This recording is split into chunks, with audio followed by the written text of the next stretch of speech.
నాన్న, విజయ్, అనిత ఎలా ఉన్నారు? బాగున్నారా? రమణ, సతీష్, లక్ష్మి, కనకరాజు, మనవడు, మనవరాలు అశ్విన్, ఆరాధ్య, హారిక, నాగేంద్ర అందరూ బాగున్నారా?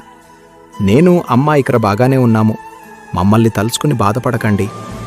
విజయ్, అనిత, మేము ఎక్కడికి వెళ్ళలేదు. ఎప్పుడూ మీతోనే, మీలోనే ఉన్నాము. మీరు సంతోషంగా ఉంటేనే మేమిక్కడ సంతోషంగా ఉంటాము. అమ్మ మాట్లాడుతుంది చూడండి. అందరూ ఎలా ఉన్నారు? బాగున్నారా? అన్నయ్యలు రమణ, కనకరాజు బాగున్నారా? అమ్మ, అనిత, విజయ్ బాధపడకండి. మేము మళ్ళీ పిల్లల రూపంలో మీ ముందుకు వచ్చేసాము. బారిలో మమ్మల్ని చూసుకోండి. మీ చిరునవ్వుల్లో మేం ఎప్పుడూ ఉంటాము.